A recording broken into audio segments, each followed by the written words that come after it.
Enquanto você assiste esse vídeo, alguém no Brasil está sendo internada com dengue hemorrágica.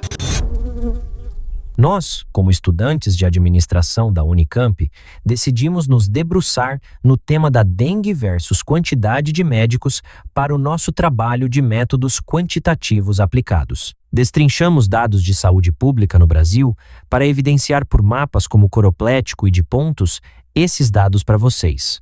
A dengue é uma das doenças tropicais mais prevalentes no Brasil, com surtos recorrentes e impacto direto sobre a saúde pública e a capacidade hospitalar do país. A distribuição dos casos não é uniforme a estados com incidência muito alta e infraestrutura médica limitada.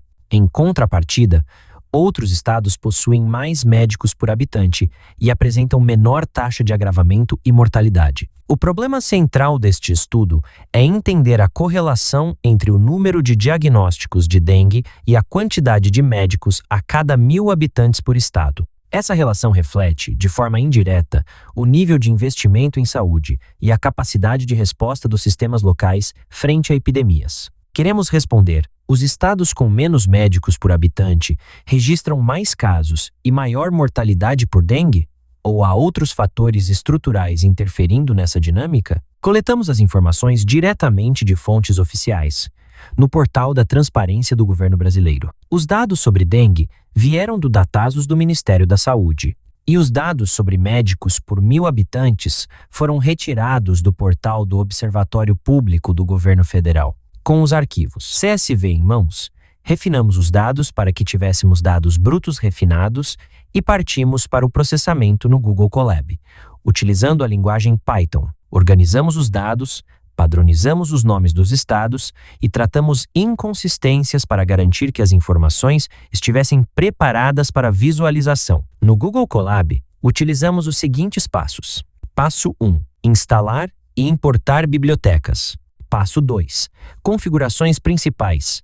Passo 3. Fazer o upload e carregar os dados, tratando a coluna de valores.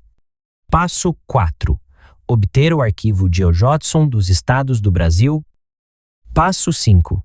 Criar os mapas de calor, coroplético ou de pontos. Construímos 2 mapas interativos para facilitar a interpretação. Um mapa de calor, que mostra a intensidade dos casos de dengue por estado, e um mapa de pontos, representando o número de médicos por 1.000 habitantes. Quanto maior o ponto, mais médicos disponíveis proporcionalmente. Ao cruzar as 2 visualizações, observamos um padrão. Estados com menor presença médica tendem a registrar mais casos de dengue. Não podemos afirmar causalidade direta, mas os dados sugerem uma correlação que reforça a importância da estrutura de atendimento básico na prevenção de surtos.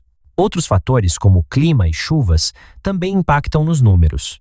Porém, o número de médicos evidencia o investimento em saúde pelo local e o possível abandono com a saúde pública.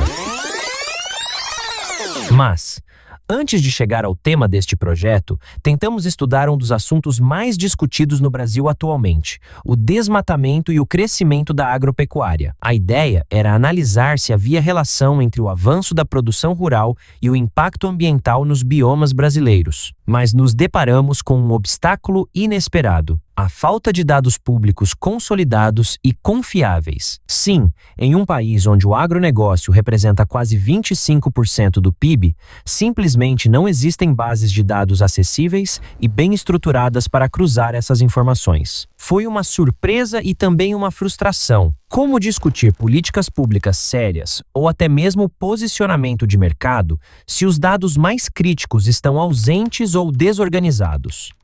Esse apagão de dados levanta uma pergunta incômoda: o que exatamente não querem que a gente veja? Diante desse cenário, decidimos buscar o tema deste vídeo também relevante para a realidade brasileira e que tivesse base de dados acessível. A relação entre casos de dengue e o número de médicos por 1.000 habitantes em cada estado do Brasil. Este trabalho mostra o poder dos métodos quantitativos aplicados à realidade social.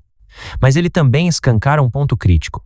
A ciência de dados depende, antes de tudo, da existência de dados públicos, confiáveis e transparentes. Sem isso, qualquer discurso sobre planejamento, impacto ou futuro se torna vazio. Felizmente, no caso da dengue, os dados estavam disponíveis. Mas e nos temas que incomodam economicamente ou politicamente? Talvez o problema não seja a falta de ferramentas, Mas o que querem que continue invisível?